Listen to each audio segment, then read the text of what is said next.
Bonjour les orophilistes, j'espère que vous vous portez bien, vous êtes les bienvenus sur la petite chaîne L'Heure d'hiver et vous êtes encore et toujours avec Alfredo. Aujourd'hui je vais vous parler de la montre la plus vendue au monde. Sachez que pour information, cette montre s'est vendue à plus de 40 millions d'exemplaires en 2022. Pendant ce temps-là, toute l'industrie horlogère suisse en vendait 36 millions, c'est juste pour vous dire. Cette montre-là, exceptionnellement, je ne la porte pas parce que je tiens à vous garder un peu en haleine pour la suite de la vidéo. Mais sachez que ça a été pour moi un mini cas de conscience d'acheter cette montre. Mais je vais vous expliquer pourquoi je l'ai fait dans la séquence qui suit. Comme d'habitude, on va se donner rendez-vous pour débriefer à la fin de la vidéo. Mais juste avant ça, n'oubliez pas de vous abonner. C'est important pour des petites chaînes comme L'Heure d'hiver. Et n'oubliez pas aussi de mettre un pouce bleu si le contenu de cette vidéo vous intéresse. On se donne rendez-vous juste après, donc je vous dis à tout de suite.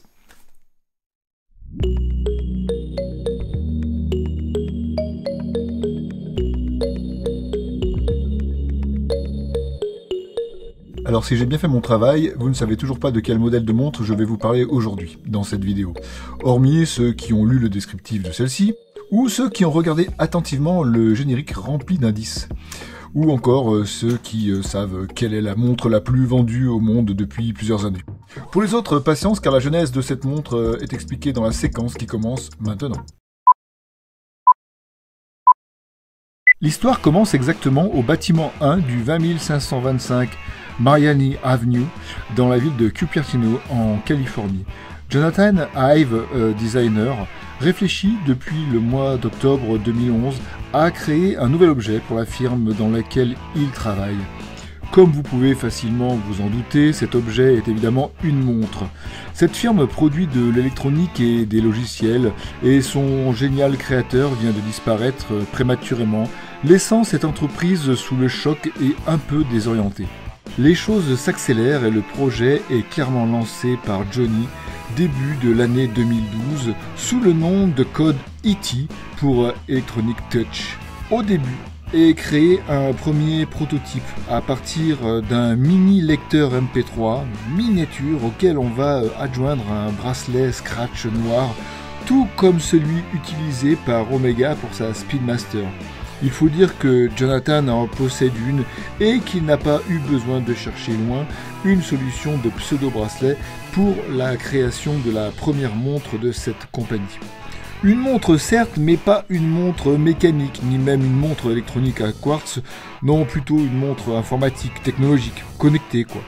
Ce qu'on appellera rapidement une smartwatch. Johnny ne connaît pas trop le milieu de l'horlogerie, mais il aime ses objets. Il possède même en plus de sa Speedmaster une Patek Philippe Nautilus. Il voue un énorme respect à cette industrie et est admiratif de ses minutieuses et ingénieuses mécaniques. C'est certainement ce qui l'a poussé à s'entourer d'une équipe de 7 très grands spécialistes de l'horlogerie et de son histoire. Ainsi qu'un ami designer, Mark Newson, qui lui a déjà travaillé pour le milieu de l'horlogerie et qui collabore avec la boîte de Johnny depuis peu. Son travail va grandement inspirer le bracelet de la future montre de cette marque qui a une certaine renommée, il faut le dire. Jonathan souhaite que cette montre connectée respecte quelques codes de l'industrie horlogère, notamment grâce à une couronne qui permettrait d'interagir avec la toquante. Il faut aussi préciser que cette montre doit être le prolongement d'un autre produit à succès de l'entreprise. Le défi est de taille, mais Johnny n'est pas à son coup d'essai, ce n'est pas sa première création pour cette boîte.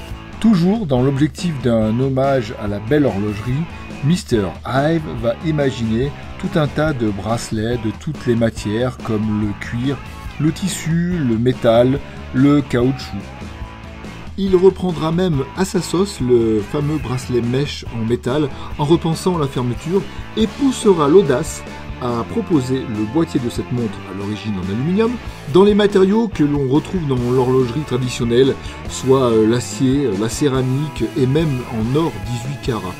Et pour le verre, on pourra même retrouver le verre saphir. Bref, tous les matériaux nobles de l'industrie horlogère de luxe dans une smartwatch. Certes, sa firme et lui n'inventent pas la montre connectée, d'autres s'y sont essayés un peu avant, mais ils redéfinissent ce marché qui n'est à l'époque pas très dynamique.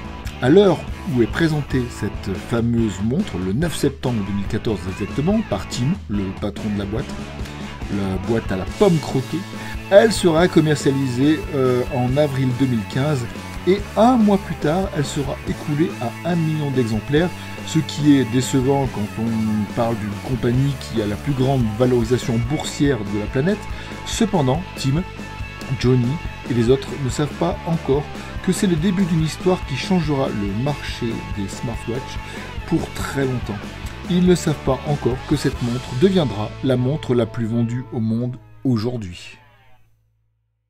Alors pour la plupart, vous venez juste de découvrir que j'allais vous présenter une Apple Watch série 8 que j'ai acheté d'occasion sur Back Market. Donc le mini déballage que je vous fais maintenant présente un emballage qui n'est pas celui d'origine. D'abord on retrouve le bracelet.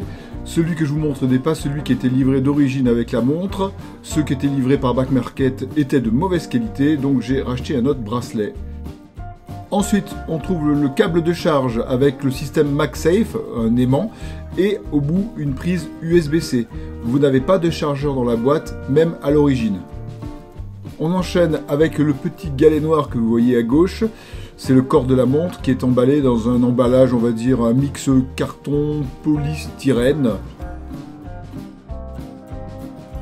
Je tente de la sortir de son cocon. Voilà cet objet. Ce petit galet tout rond est fait de plusieurs matériaux. On a du verre saphir au milieu du dos de la montre et on a de la céramique pour le fond de montre. Le verre que nous avons devant n'est pas un verre saphir, mais ce qu'ils appellent un verre Ion X. C'est un verre trempé avec un traitement spécifique pour être un peu plus résistant que du verre minéral de base. Le reste, c'est de l'aluminium, couleur minuit exactement. Sur le côté, on retrouve la fameuse Digital Crown, la couronne, ainsi qu'un bouton d'action. Je précise que nous sommes sur la version 41 mm, il existe une autre version de 45 mm. Comme vous pouvez le remarquer, il y a un code de sécurité pour pouvoir accéder à la montre évidemment. C'est une version GPS et il existe aussi une version GPS plus cellulaire, c'est-à-dire que vous pouvez avoir la 4G sur votre montre. Au niveau des dimensions, nous sommes sur donc 41 mm de hauteur, une largeur de 35 mm et une épaisseur de 10,7 mm. Et cette petite puce ne fait que 31,9 grammes sans bracelet, donc elle est toute légère. Voilà ce que donne la montre une fois que l'écran est déverrouillé. Nous sommes face à un magnifique écran OLED avec la technologie LPTO qui permet d'adapter la fréquence d'actualisation de l'écran. Nous avons une luminosité qui va jusqu'à 1000 nits, donc on ne pourra pas mettre en défaut cet affichage. La définition de cet écran est de 430 par 352 pixels. Attardons-nous 2 minutes sur le bracelet en caoutchouc qui n'est pas neuf, ce n'est pas celui d'origine. Comme vous pouvez le voir, il a été porté parce qu'il a des traces d'usure. Moi, j'ai pas voulu le bracelet d'origine de chez Apple parce que j'aime pas trop la fermeture. Donc j'ai acheté celui-ci qui a une fermeture qui y ressemble mais qui est pas tout à fait la même. Moi, j'aime bien quand la lanière passe dans un passant et pas sous le bracelet comme c'est à l'origine. Voilà, rien d'extraordinaire, c'est pas du caoutchouc, c'est même du silicone. Le montage du bracelet est hyper simple, il suffit de faire coulisser, ça s'enclenche, vous avez un petit clic, c'est vraiment un jeu d'enfant et un plaisir à monter. On va faire pareil pour l'autre côté. Voilà, je fais coulisser, ça s'enclenche, clac, et voilà, le bracelet est maintenant monté sur la montre. Alors ne vous étonnez pas si la couronne est à gauche sur la montre, il se trouve que moi je la porte au poignet droit, car je la porte en plus d'une autre montre mécanique classique. Un petit tissu pour protéger la montre que je vais mettre à mon poignet. J'en profite pendant que je mets la montre pour vous confirmer que vous pouvez bien porter la montre aussi bien au poignet gauche, et dans ce cas-là, la couronne va se retrouver en haut à droite, que au poignet droit comme moi, et là votre couronne sera effectivement en bas à gauche. C'est prévu, c'est programmé, et il suffit de le faire dans le menu de la montre. Voilà ce que donne cette montre au poignet, 41 mm, c'est pas trop gros. Je voulais quelque chose d'hyper discret, je voulais que ça ait l'air d'un bracelet d'activité, mais c'est un peu raté. Pourquoi? Parce que je porte deux montres, donc cette montre-là à droite, et puis une montre normale à gauche.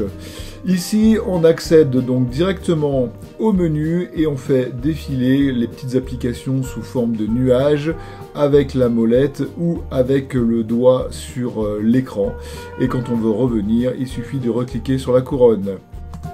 Le deuxième bouton d'action vous permet d'arriver sur des raccourcis, avec par exemple ici le Wi-Fi que vous pouvez connecter ou déconnecter.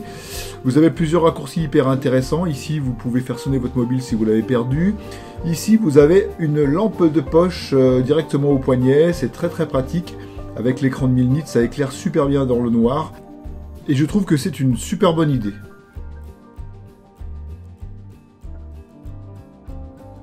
Là, vous allez pouvoir changer et adapter la taille du texte à votre vision sur la montre.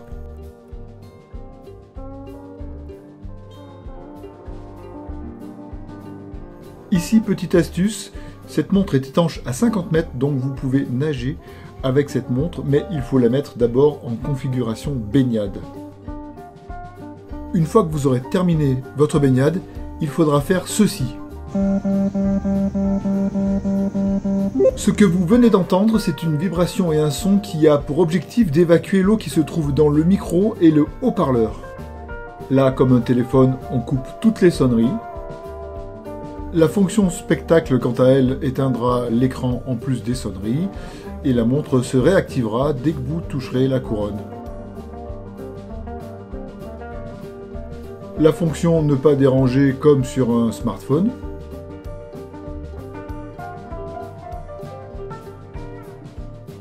Et tout comme sur un smartphone aussi, le mode avion qui coupera toute communication de la montre.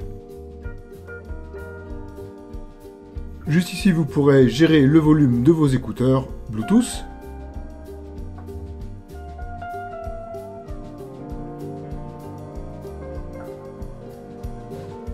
Et là, la liste des appareils connectés en Bluetooth à votre watch.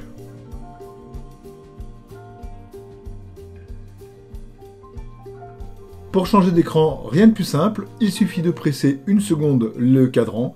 Vous allez avoir un choix de cadran infini. Moi ici j'en ai que 3 ou 4, mais sachez que vous avez des milliers de cadrans disponibles. Vous voyez, c'est super simple de changer de cadran. Cette watch est équipée d'une fonction qui s'appelle le lever de poignet, donc ça active l'écran quand vous levez le poignet. Mais sachez qu'elle a une fonction qui est ce qu'on appelle le Always On Display, qui vous permettrait d'afficher en permanence un cadran de montre, mais c'est un peu consommateur d'énergie. On passe maintenant aux fonctions qui m'intéressent moi personnellement, soit ce qu'on appelle les données biométriques. C'est la raison principale qui fait que j'ai acheté cette montre. Ici, j'ai un cardio-fréquence-mètre très précis qui me permet de connaître bien sûr la fréquence de battement de mon cœur. La montre fera se relever plusieurs fois par jour et bien sûr pendant les périodes d'exercice. L'autre évolution intéressante sur la watch ces dernières années, c'est l'apparition de l'ECG. Il n'est certes pas reconnu comme un vrai ECG par le corps médical français, puisque un vrai ECG se fait sur 12 dérivations, et là nous sommes sur 2 dérivations.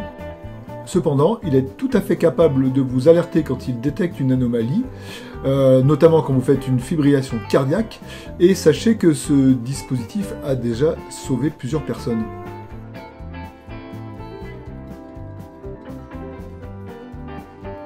On va également retrouver un sonomètre qui va mesurer le bruit ambiant et il vous alertera lorsque vous aurez passé un certain seuil.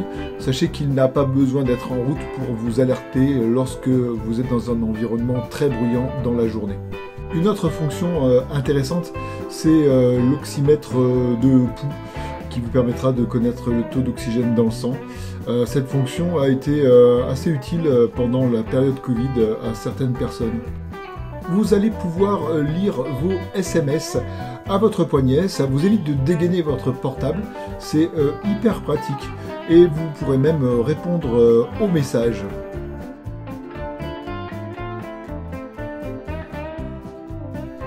pourrez répondre soit en utilisant le clavier, mais c'est pas super pratique. En revanche, la fonction dictée vocale via Siri est vraiment très pratique, notamment pour dicter un petit message de réponse assez rapide.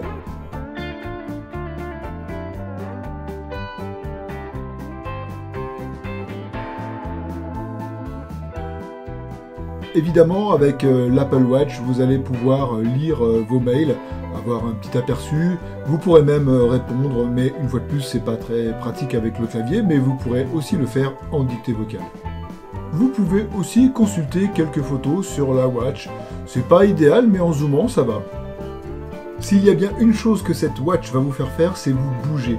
Grâce à ces applications de sport qui sont assez bien faites et qui vont mesurer donc votre effort, le nombre de calories, le rythme cardiaque, la distance, le nombre de pas, que vous allez en plus pouvoir retrouver sur votre smartphone. Ça vous donne un suivi santé vraiment très efficace.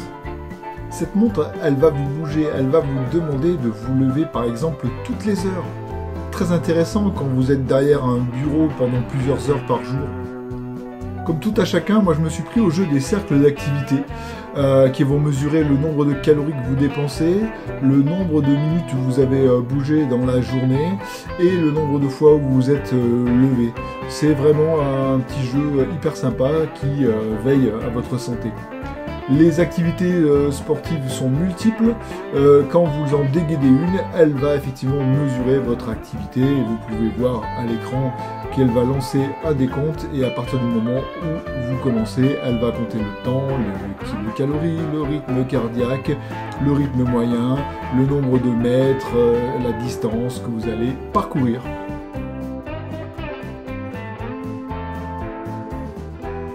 Pour tous les nostalgiques de la montre calculatrice Casio des années 80, vous allez pouvoir retrouver cette fonction simplissime, bien sûr, sur l'Apple Watch.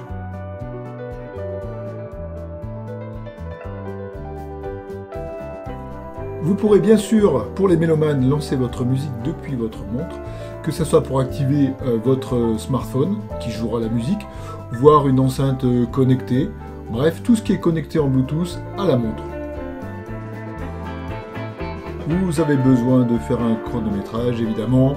Fonction ultra simple sur cette montre. Et là, vous choisissez votre temps. Et là, bim, 3 minutes, on lance la cuisson d'un œuf.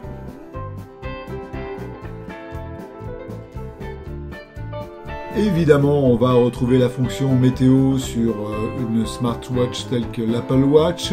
Certains diront effectivement qu'il suffit de lever les yeux au ciel pour savoir le temps qu'il fait, mais la fonction météo vous donnera surtout le temps qu'il va faire, soit l'après-midi qui arrive, soit la soirée, soit dans les jours à venir, évidemment. Ultra pratique, vous allez pouvoir vous servir de la watch pour déclencher l'appareil photo de votre smartphone pour faire une photo de groupe par exemple. Vous allez pouvoir également utiliser la fonction de zoom pour cadrer votre photo. Grâce à sa puce NFC, vous allez aussi pouvoir payer avec votre watch comme vous le faites certainement avec votre smartphone. Et ça pour le coup c'est vraiment une bonne idée. Ça fonctionne même si vous n'avez pas votre smartphone avec vous. Quand vous appuyez longtemps sur le bouton du haut, vous allez avoir un affichage de votre fiche santé qui permettra à la montre de calculer vos dépenses caloriques. Vous allez avoir aussi une possibilité de vous retrouver si vous êtes perdu avec le point de départ de votre balade et également le SOS Urgence. Le SOS Urgence permettra d'appeler des proches, voire les services de secours du pays afin de vous signaler quand vous avez un souci. Ça fonctionne avec votre smartphone à proximité ou avec la watch qui a une connexion cellulaire. Ça permet aussi à vos proches ainsi qu'aux services de secours de vous localiser si jamais vous tombez lors d'une balade en forêt par exemple. Il faut savoir aussi que cette montre détecte les accidents de voiture et déclenche aussitôt l'appel des secours, une fonction vraiment très intéressante. Je précise une fois de plus que ces fonctions ont réellement servi à sauver des gens. Petit gadget marrant, Mickey vous parle pour vous donner l'heure. 11h56. On n'oublie pas le fameux Siri qui est parfois assez pratique. Quel temps fait-il à Paris? Il pleut actuellement et il fait 9 degrés à Paris.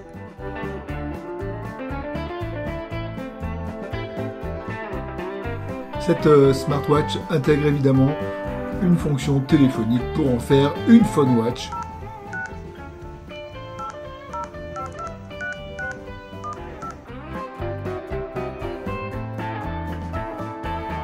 Parlons de la recharge et de la batterie de cette montre. Elle se recharge donc par ce système-là magnétique qu'on appelle MagSafe. Vous avez une fonction recharge rapide de cette montre, elle se recharge à peu près en 1 heure. Vous aurez une autonomie de 18 heures maximum. C'est le problème des montres connectées, des smartwatches, quand elles ont des fonctions comme le GPS ou la fonction cellulaire 4G. Ça consomme énormément de batterie, donc vous ne passerez pas les 18 heures. Hélas, c'est un peu le défaut de ces objets.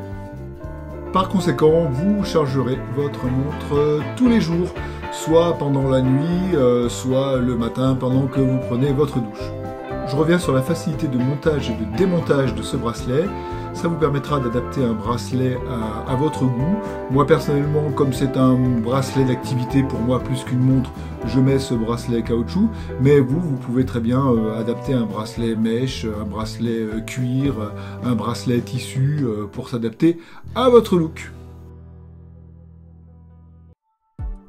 Alors, contrairement à d'habitude, où j'essaie de faire une conclusion plutôt esthétisante, là, je vais vous faire une conclusion objective en 2 parties, avec mon ressenti des points négatifs pour commencer, et finir par les points positifs.